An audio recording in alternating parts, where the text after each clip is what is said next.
배터리 출하를 당장 취소해. 삼성 임원의 한마디에 일본 정부가 발칵 뒤집혔습니다. 일본은 90% 이상을 한국 배터리에 의존하며 실제 가동 가능한 재고는 고작 2일, 중국 CATL도 자국 파나소닉도 대안이 될 수 없다는 사실이 드러나자 공장 3,000여 개가 동시에 멈춰섰습니다. 한국? 웃기지 마. 게임 상대도 안 돼. 일본 경제부 관계자는 비웃듯 코웃음을 쳤습니다. 그런데 단 이틀 만에 일본 산업 전체가 패닉에 빠졌고 더 충격적인 건 그들이 서울로 간 이유는 사과였단 사실입니다. 도대체 어떤 이유로 일본이 무릎을 꿇었을까요? 지금부터 그 전말을 공개합니다. 저는 도쿄 가스미 가세키 청사 16층 회의실에 서 있었습니다. 창밖으로 보이는 도쿄 시내는 평소와 다름없이 분주했지만 이 방 안의 공기는 달랐죠. 긴장과 기대가 뒤섞인 뭔가 중대한 일이 벌어지기 직전의 그런 공기였습니다. 사토 자문관, 준비되셨습니까? 야마구치 료타 국장이 저를 돌아보며 물었습니다. 그의 얼굴에는 억누를 수 없는 흥분이 배어 있었어요. 40년 관료 생활에서 이런 표정은 처음 보는 것 같았습니다. 네, 언제든지 가능합니다. 저는 고개를 끄덕이며 손에 든 서류 뭉치를 다시 한번 확인했습니다. 한국산 배터리 의존도 탈피를 위한 국가 전략이라는 제목이 눈에 들어왔죠. 이 문서 하나가 오늘 이후 모든 걸 바꿀 겁니다. 오후 2시, 기자회견장은 발 디딜 틈이 없었습니다. 주요 언론사 기자들이 카메라를 들고 최전방 자리를 차지했고 뒤쪽으로는 경제 전문지 기자들이 노트북을 펼쳐놓고 있었어요. 저는 단상 뒤편에 서서 이 광경을 지켜봤습니다. 야마구치 국장이 단상에 올랐습니다. 플래시가 터지기 시작했죠. 오늘 일본 정부는 중대한 결정을 발표합니다. 우리는 한국산 배터리에 대한 의존도를 단계적으로 제로까지 낮출 것입니다. 회견장이 술렁였습니다. 기자들의 키보드 소리가 빗소리처럼 쏟아졌어요. 현재 일본 전기차 산업에 공급되는 한국산 배터리는 즉시 전량 품질 재검증 대상이 되며 향후 3개월 내에 국산 및 제3국 배터리로의 전환을 완료할 예정입니다. 저는 야마구치 국장의 뒷모습을 바라보며 가슴속 어딘가가 뜨거워지는 걸 느꼈습니다. 드디어 해냈구나. 20년 넘게 일본 산업을 옥죄던 그 굴레를 끊어내는 순간이었으니까요. 회견이 끝나고 청사로 돌아오는 차 안에서 야마구치 국장이 입을 열었습니다. 사토 자문관, 오늘 당신이 한 일을 자랑스러워하십시오. 이건 단순한 정책 변경이 아닙니다. 일본의 자존심을 되찾는 일이에요. 감사합니다, 국장님. 저는 창밖을 바라봤습니다. 시부야 스크램블 교차로를 지나고 있었어요. 수백 명의 사람들이 신호에 맞춰 움직이는 모습이 보였죠. 저 사람들은 아직 모를 겁니다. 오늘 일본이 얼마나 큰 결정을 내렸는지. 하지만 제 가슴 한편에는 묘한 감정이 자리 잡고 있었습니다. 통쾌함. 그렇기도 했죠. 그런데 동시에 뭔가 불편한 기분도 들었어요.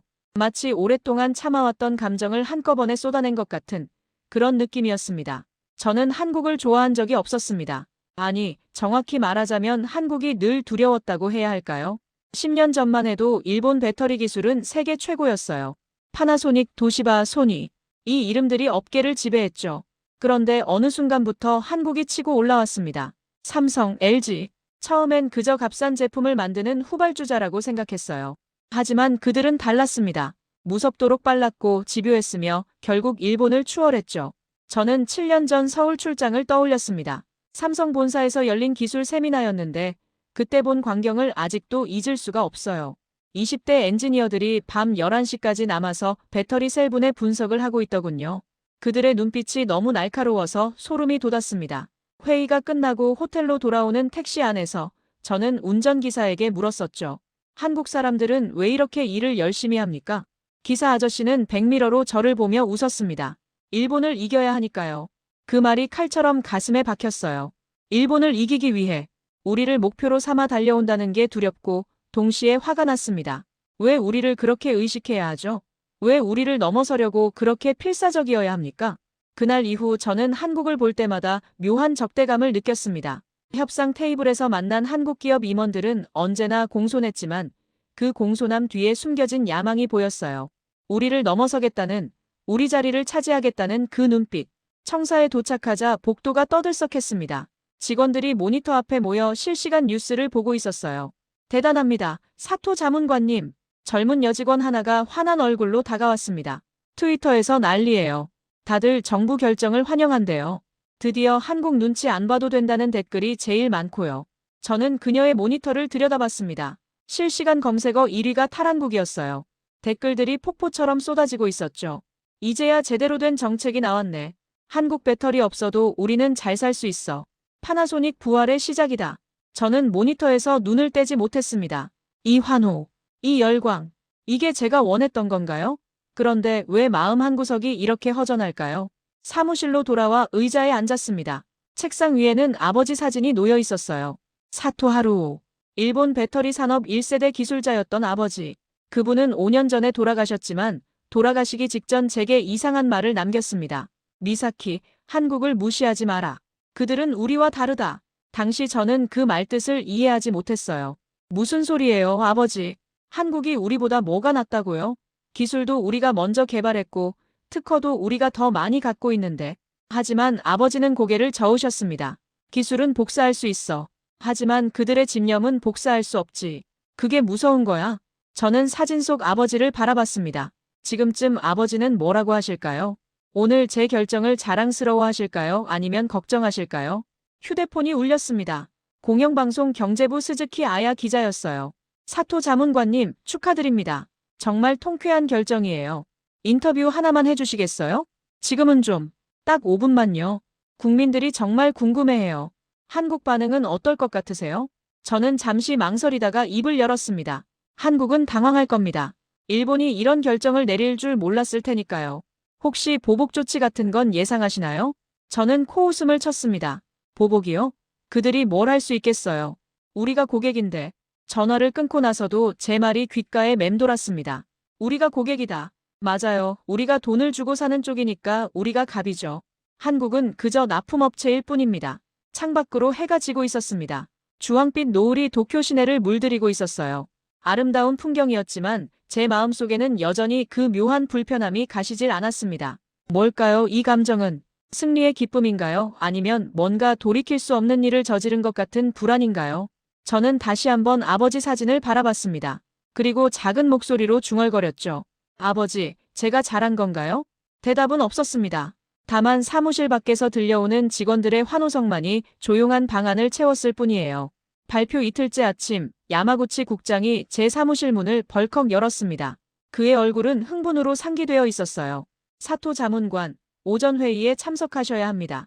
총리실에서 직접 요청했어요.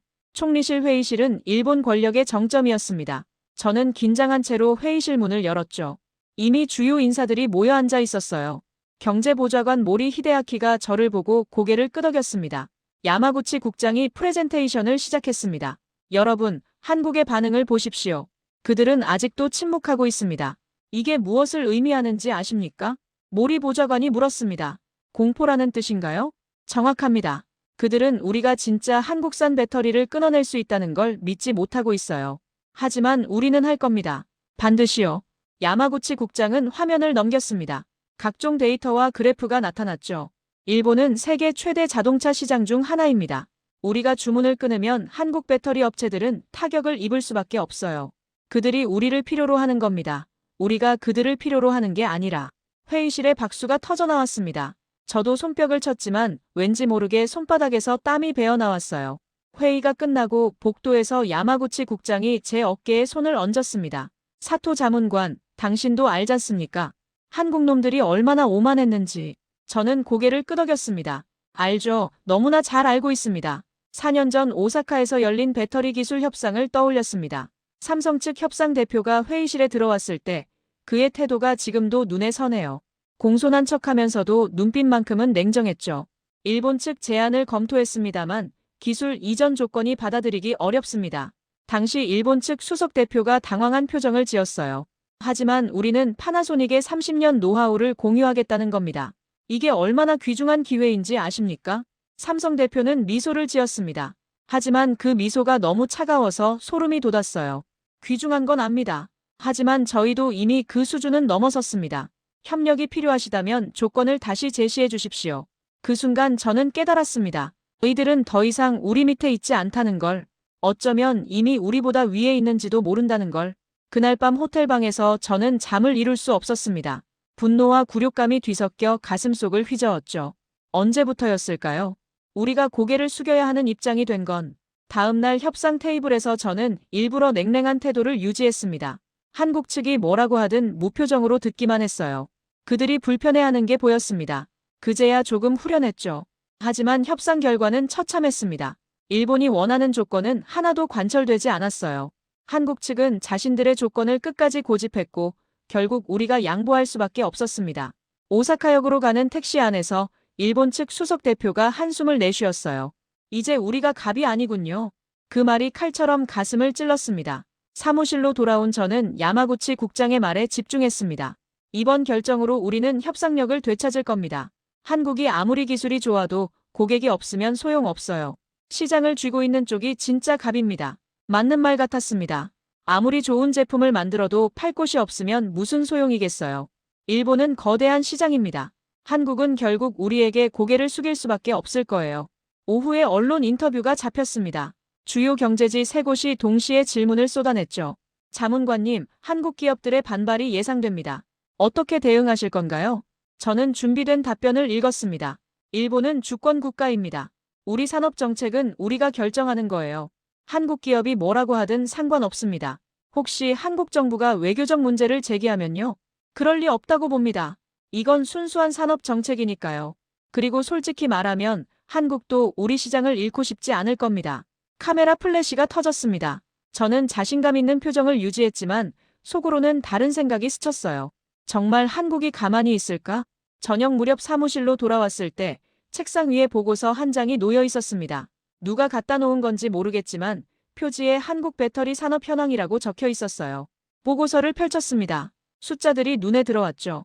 삼성과 LG의 글로벌 시장 점유율, 기술 특허 보유 현황, 생산 능력, 모든 지표가 일본을 압도하고 있었습니다. 저는 보고서를 덮었습니다. 보고 싶지 않았어요. 이런 숫자들은 현실을 인정하라고 강요하는 것 같아서 불편했습니다. 야마구치 국장의 말이 맞아요. 우리가 고객입니다. 시장을 쥐고 있는 쪽이 결국 이기는 거예요. 기술이 아무리 좋아도 팔 곳이 없으면 무용지물이죠. 저는 스스로를 설득했습니다. 한국은 우리를 필요로 해요. 우리가 주문을 끊으면 그들도 타격을 입을 겁니다. 그러니까 이건 정당한 압박이에요. 정당한 거죠. 휴대폰이 울렸습니다. 대학 동기였어요. 미사키, 뉴스 봤어. 대단하더라. 내가 그 프로젝트 담당이었구나. 응, 뭐 그렇게 됐어. 솔직히 시원하더라. 한국한테 끌려다니는 것도 이제 지겨웠거든. 내 덕분에 일본이 제 목소리를 낸 것 같아. 전화를 끊고 나서도 친구의 말이 맴돌았습니다. 제 목소리. 그래요. 우리는 너무 오랫동안 한국 눈치를 봐왔어요. 이제 당당해질 때가 됐습니다. 하지만 퇴근길 전철 안에서 저는 문득 다른 생각이 들었습니다. 정말 우리가 당당한 걸까요? 아니면 그냥 화풀이를 하는 걸까요? 창밖으로 신주쿠 네온 사인이 지나갔습니다. 화려한 불빛들 사이로 한국 기업 광고판이 보였어요. 삼성, LG. 그 이름들이 도쿄 한복판을 밝히고 있었습니다. 저는 눈을 감았습니다. 아니야, 생각하지 마. 우리가 옳은 거야. 우리가 갑이라고. 그렇게 스스로에게 되뇌었지만 가슴 한편의 불안은 점점 커져만 갔습니다. 사흘째 아침 하라 켄지가 제 사무실을 찾아왔습니다. 국책연구소 산업전략 분석관인 그는 34이라는 나이가 무색하게 날카로운 분석력을 가진 사람이었어요. 하지만 오늘 그의 얼굴에는 걱정이 가득했습니다. 자문관님, 보고 드릴 게 있습니다. 그는 태블릿을 제 책상 위에 놓았습니다. 화면에는 복잡한 도표와 숫자들이 빼곡했어요. 이게 뭡니까? 일본 전기차 산업의 한국산 배터리 재고 현황입니다. 저는 화면을 들여다봤습니다. 그리고 한 숫자에 시선이 멈췄죠. 72시간. 72시간이요? 하라의 목소리가 낮아졌습니다. 네. 현재 일본 내 한국산 배터리 재고는 평균 72시간치밖에 안 됩니다. 사흘이요. 제 손이 떨렸습니다. 그게 무슨 소리예요? 우리가 비축분을 쌓아놨을 텐데. 그게 문제입니다. 배터리는 장기 보관이 어렵습니다. 품질 저하 우려 때문에 제조사들이 재고를 최소화해왔어요. 저스트 인타임 방식으로 운영했죠. 저는 의자에 깊이 앉았습니다. 머릿속이 하얘졌어요. 그럼 한국이 공급을 끊으면 사흘 안에 일본 전기차 생산 라인 전체가 멈춥니다. 하라는 다음 페이지를 넘겼습니다. 도요타, 혼다, 닛산. 주요 자동차 제조사들의 이름이 나열되어 있었어요. 이 회사들이 모두 한국산 배터리에 의존하고 있습니다. 의존도가 평균 93%예요. 파나소닉은요? 우리 자체 생산 능력은? 하라가 한숨을 쉬었습니다. 파나소닉의 현재 생산 능력은 일본 수요의 15%밖에 못 채웁니다. 그리고 기술 격차도 문제예요. 에너지 밀도에서 삼성보다 2년은 뒤처져 있습니다.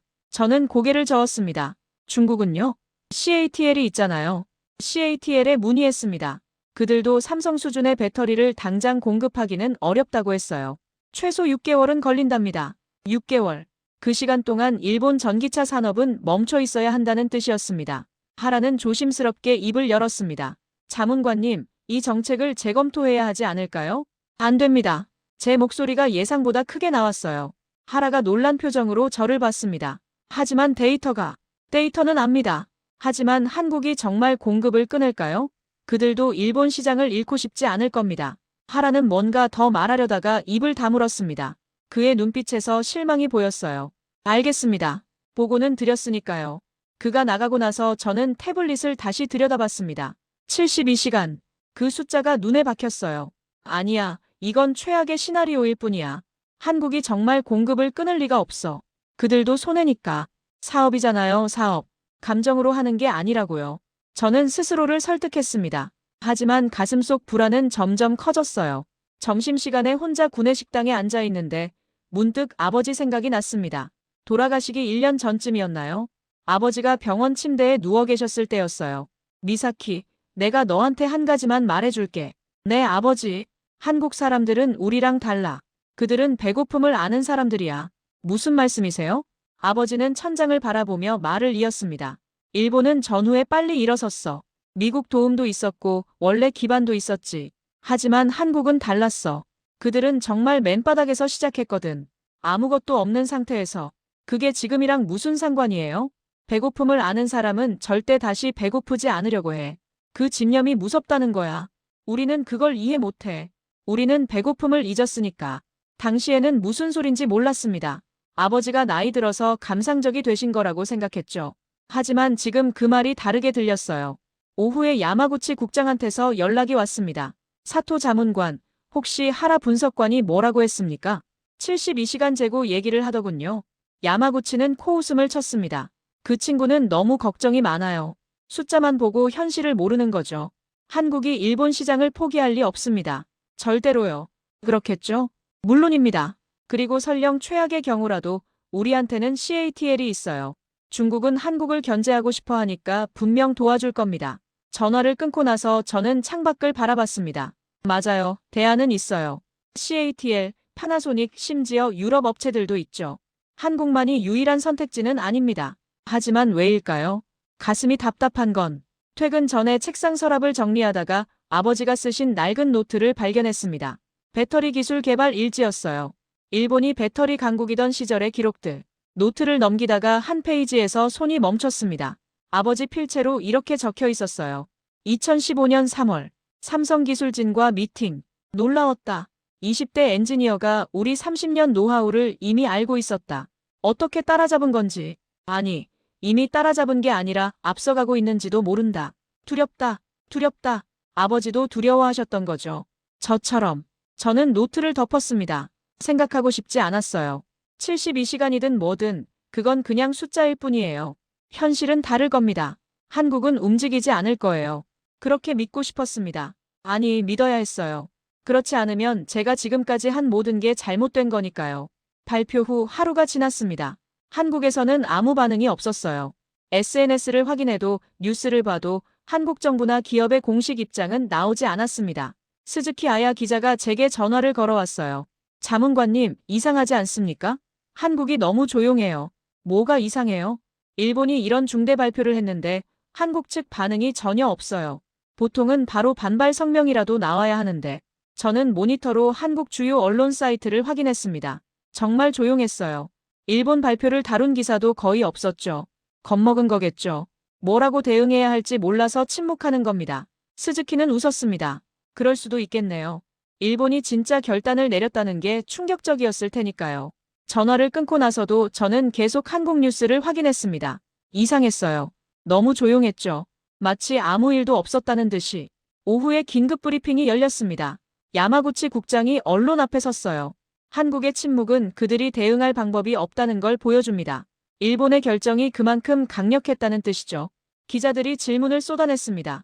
혹시 한국이 수면 아래서 뭔가 준비하고 있는 건 아닐까요? 야마구치는 고개를 저었어요. 준비할 게 뭐가 있겠습니까? 일본 시장을 잃으면 그들도 타격이 큽니다. 조용히 상황을 지켜보는 게 최선이라고 판단한 거겠죠. 하지만 저는 불안했습니다. 이 침묵이 왠지 불길했어요. 저녁 무렵 하라 켄지가 다시 찾아왔습니다. 자문관님, 한국 삼성 SDI 주가를 보셨습니까? 아니요, 왜요? 떨어지지 않았어요. 오히려 오늘 2% 올랐습니다. 그게 무슨 소리예요? 하라는 태블릿을 보여줬어요. 삼성 SDI 주가 차트가 떠올랐죠. 정말로 상승세였습니다. 시장이 일본 발표를 위협으로 받아들이지 않았다는 뜻입니다. 투자자들은 삼성이 타격을 입지 않을 거라고 보는 거예요. 투자자들이 뭘 안다고. 시장은 거짓말을 하지 않습니다. 자문관님. 하라가 나간 뒤 저는 혼자 사무실에 남았습니다. 창밖이 어두워지고 있었어요.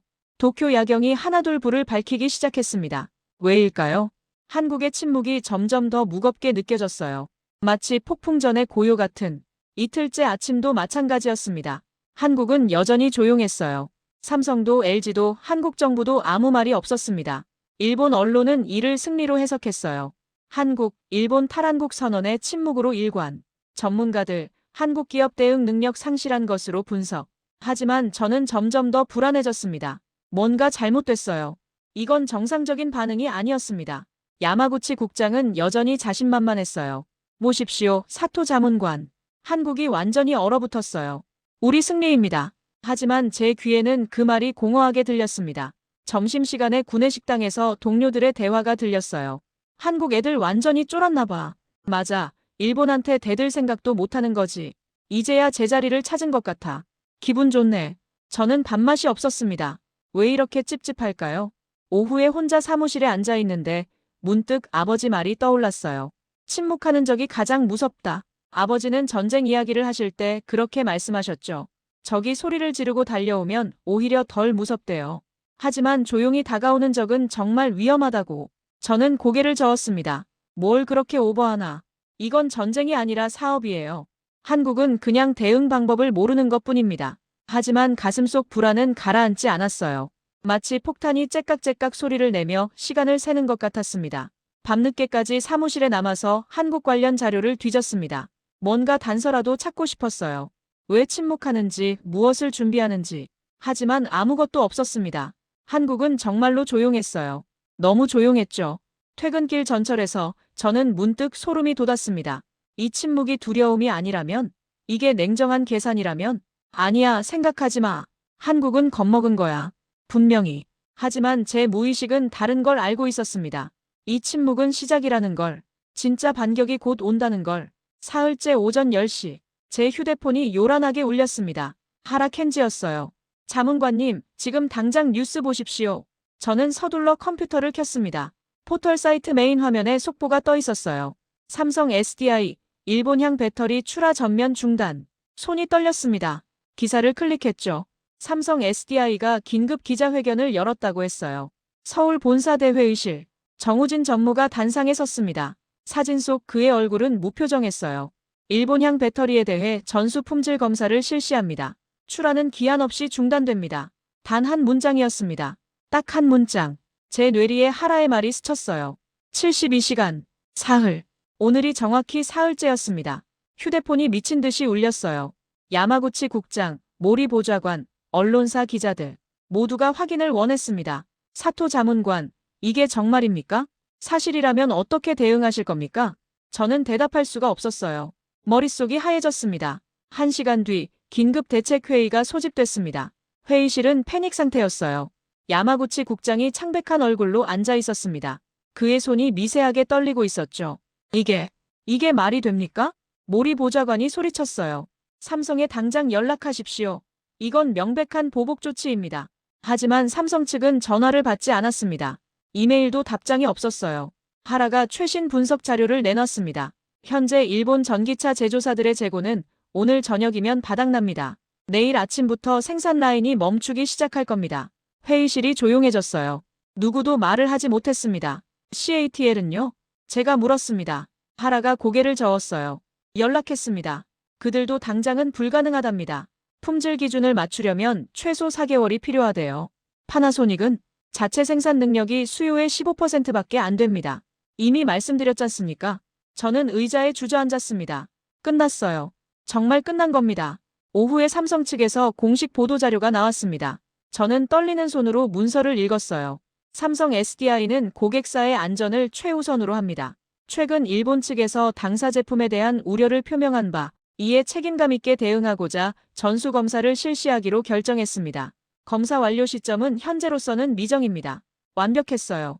명분도 논리도 반박할 여지가 전혀 없었습니다. 일본이 한국 배터리를 신뢰하지 않는다고 했죠? 좋아요. 그럼 우리가 확실하게 검사해드리겠습니다. 시간이 얼마나 걸리든. 이건 보복이 아니었어요. 이건 거울이었습니다. 일본이 한 말을 그대로 되돌려주는. 저는 정우진 전무의 인터뷰 영상을 봤습니다. 기자가 물었어요. 일본 산업에 미칠 영향을 고려하지 않으셨습니까? 정우진은 미소를 지었습니다. 차갑고 정확한 미소였어요. 우리는 품질만 생각합니다. 일본 측이 우려하셨으니까요. 그 미소를 보는 순간 저는 깨달았습니다. 우리가 완전히 졌다는 걸. 아니, 애초에 싸움이 될 수 없었다는 걸. 야마구치 국장이 회의실에서 소리를 질렀어요. 이건 선전포고입니다. 외교 문제로 끌고 가야 해요. 하지만 모리 보좌관이 고개를 저었습니다. 무슨 명분으로요? 그들은 품질 검사를 한다는데 우리가 먼저 품질을 문제 삼았잖습니까? 모두가 말을 잃었어요. 저녁 뉴스가 나가기 시작했습니다. 일본 열도가 충격에 빠졌어요. 도요타 아이치 공장, 내일부터 가동 중단 예정. 닛산, 전기차 생산 라인 전면 중단 위기. 주가가 폭락했습니다. 자동차 관련 주식이 일제히 내려갔어요. 저는 사무실 창가에 서서 도쿄 야경을 바라봤습니다. 불빛들이 평소처럼 밝았지만 제 눈에는 전부 꺼져가는 것처럼 보였어요. 한 문장, 딱 한 문장으로 일본 산업 전체가 흔들리고 있었습니다. 아버지 말이 떠올랐어요. 한국은 다르다. 이제야 알겠습니다, 아버지. 그들은 정말 달랐어요. 우리가 소리칠 때 그들은 침묵했고 우리가 안심할 때 그들은 단 한 방을 날렸습니다. 그리고 그 한 방이 전부였어요. 더 이상은 필요하지 않았으니까요. 휴대폰이 울렸습니다. 스즈키 기자였어요. 자문관님, 인터뷰 가능하십니까? 지금은 국민들이 궁금해합니다. 대책이 있습니까? 대책? 무슨 대책이요? 이미 판은 뒤집혔는데. 죄송합니다.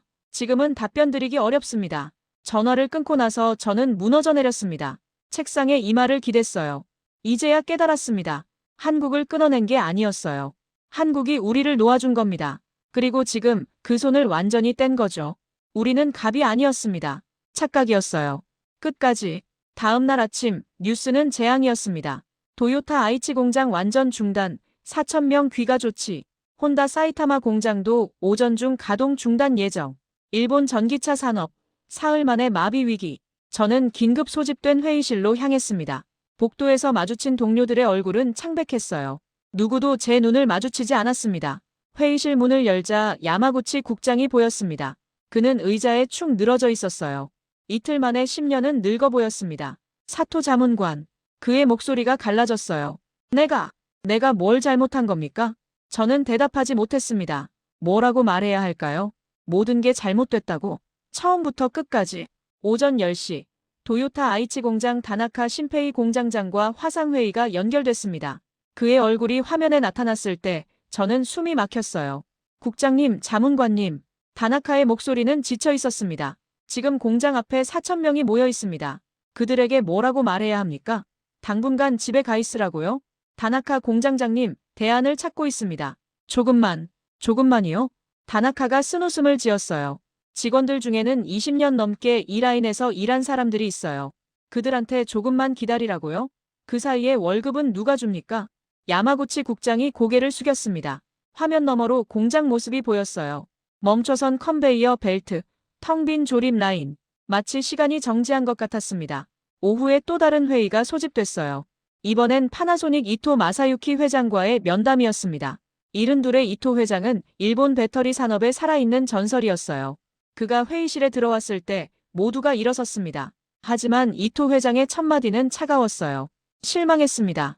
회장님, 정부가 산업 현실도 모르고 이런 결정을 내렸다는 게 믿기지 않습니다. 야마구치 국장이 변명하려 했어요. 파나소닉께서 생산을 늘려주시면 불가능합니다.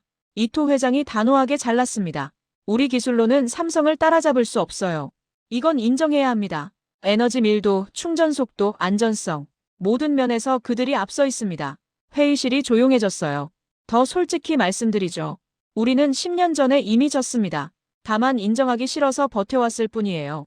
이토 회장의 고백은 칼처럼 날카로웠습니다. 한국을 무시하고 중국을 얕잡아보고 자만에 빠져 있었죠. 그 결과가 지금 이겁니다. 그가 일어섰어요.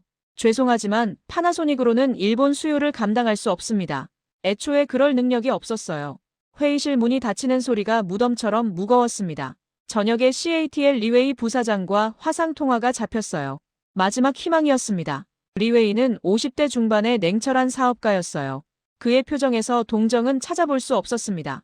일본 측 요청은 검토했습니다. 그래서요?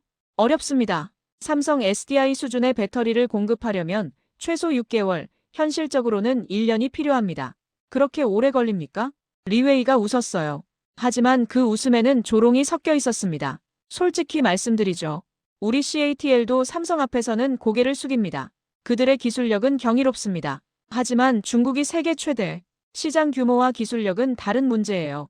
프리미엄 전기차용 배터리는 여전히 삼성과 LG가 지배하고 있습니다. 이건 팩트입니다. 통화가 끝나고 회의실에는 절망만 남았어요. 야마구치 국장이 책상을 쳤습니다. 이게 말이 됩니까? 세계 2차 전지 시장에서 대안이 없다는 게. 하지만 그건 사실이었어요.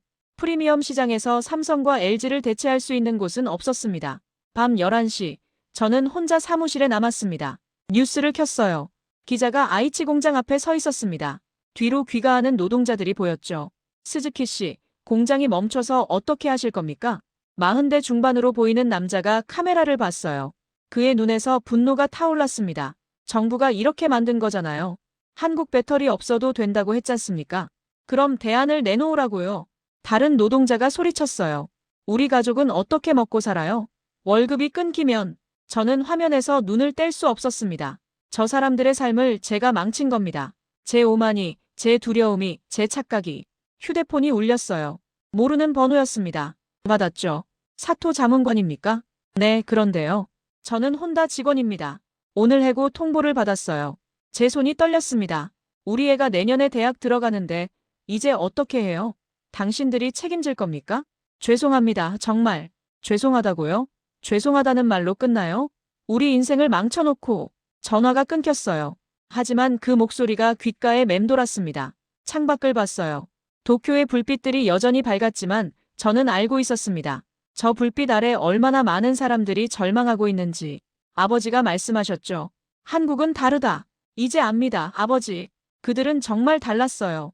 우리는 자존심으로 싸웠지만 그들은 현실로 답했습니다.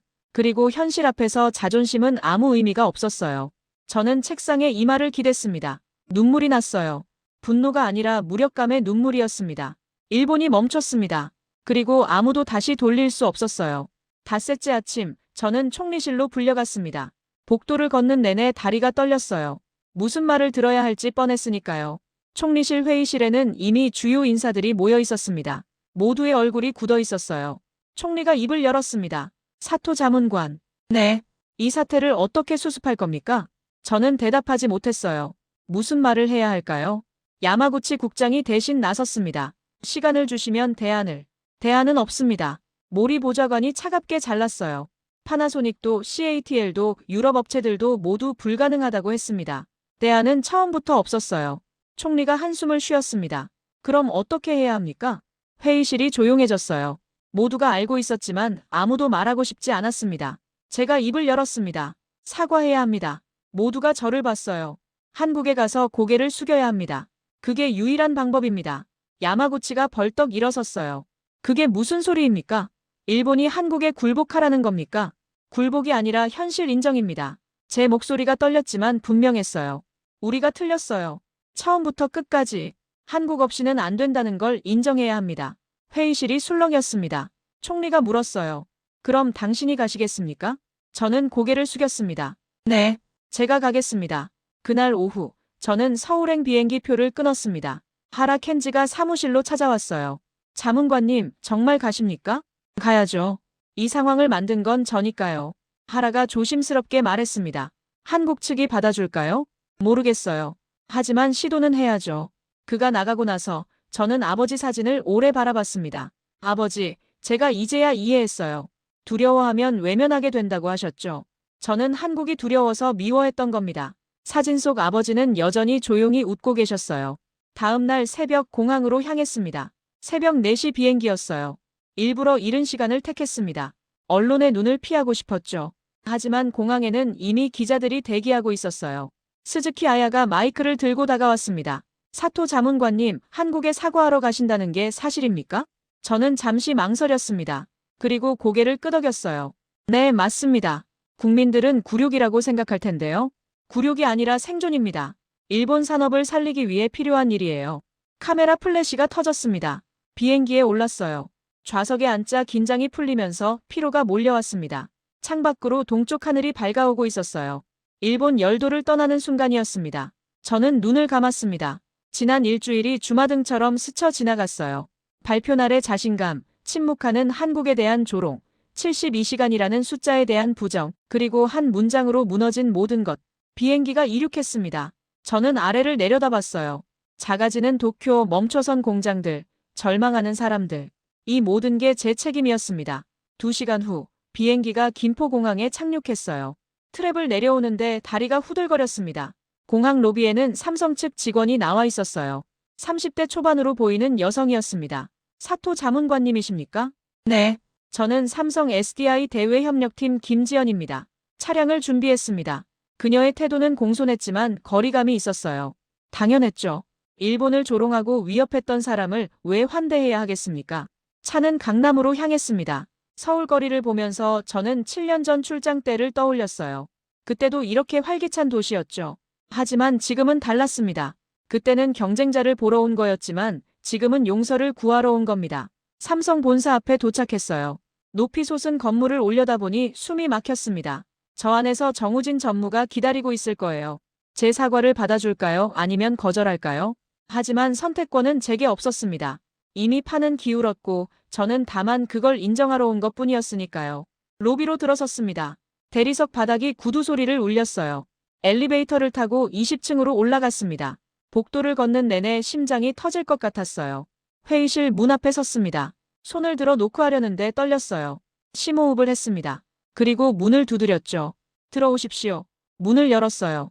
정우진 전무가 창가에 서서 저를 기다리고 있었습니다. 우리의 눈이 마주쳤어요. 그 순간 저는 알았습니다. 이제 진짜가 시작된다는 걸. 정우진 전무는 55살이었습니다. 회색 정장을 입은 그의 모습은 권위적이지 않았지만 확고했어요. 그는 저를 보며 고개를 끄덕였습니다. 앉으시죠. 저는 회의 테이블 앞에 앉았어요. 손이 떨려서 무릎 위에 얹었습니다. 정우진이 제 맞은편에 앉았습니다. 잠시 침묵이 흘렀어요. 그가 먼저 입을 열었습니다. 먼 길 오셨습니다. 네. 일본 상황이 심각하다고 들었어요. 저는 고개를 숙였습니다. 제 잘못입니다. 모든 게. 정우진은 대답하지 않았어요. 다만 저를 조용히 바라볼 뿐이었습니다. 저는 준비한 말을 꺼냈습니다. 전무님, 일본 정부를 대표해서 사과드립니다. 우리의 결정은 경솔했고 오만했습니다. 오만. 정우진이 그 단어를 되뇌었어요. 흥미로운 표현이네요. 솔직히 말씀드리겠습니다. 저는 그의 눈을 똑바로 봤어요. 저는 한국이 두려웠습니다. 너무 빨리 성장하고 너무 강해져서 그 두려움을 인정하기 싫어서 적대감으로 포장했죠. 정우진의 표정이 미세하게 변했습니다. 그리고 착각했어요. 우리가 고객이니까 갑이라고. 한국은 우리 없이 못 산다고. 하지만 틀렸습니다. 완전히. 제 목소리가 떨렸어요. 이번 일로 깨달았습니다. 진짜 힘은 기술에서 나온다는 걸. 시장이 아니라 능력이 진짜 갑을 만든다는 걸. 정우진이 창밖을 봤습니다. 서울 시내가 내려다 보였어요.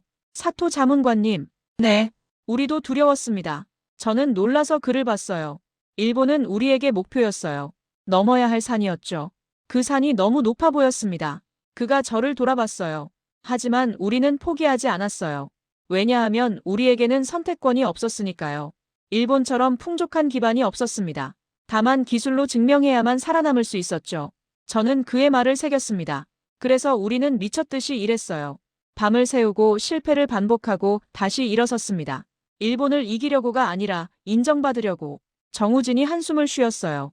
그런데 일본은 우리를 위협으로만 봤죠. 파트너가 아니라 적으로. 죄송합니다. 제가 고개를 숙였어요. 진심이었습니다. 정우진이 물었습니다. 지금 일본에는 몇 명이 일자리를 잃었습니까?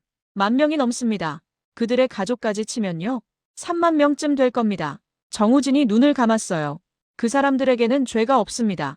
정치와 자존심 싸움의 희생자들이죠. 그가 일어났습니다. 창가로 걸어가더니 서울 시내를 내려다봤어요. 사토 자문관님, 솔직히 말씀드리죠.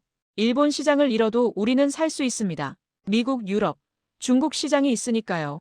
제 가슴이 철렁 내려앉았어요. 하지만 정우진이 돌아섰습니다. 우리는 원수를 만들고 싶지 않습니다. 우리는 파트너를 원해요. 정말로요? 일본 기술진의 장인 정신은 여전히 배울 게 많습니다. 우리 기술과 일본의 노하우가 만나면 더 좋은 결과를 낼 수 있어요. 그가 다가왔습니다. 하지만 조건이 있습니다. 무엇이든 듣겠습니다. 동등한 파트너로 대해 주십시오. 우리를 하청업체 취급하지 마세요. 서로 존중하는 관계를 만들자는 겁니다. 저는 고개를 끄덕였어요. 약속드립니다. 일본 정부 차원에서 보장하겠습니다. 정우진이 손을 내밀었습니다.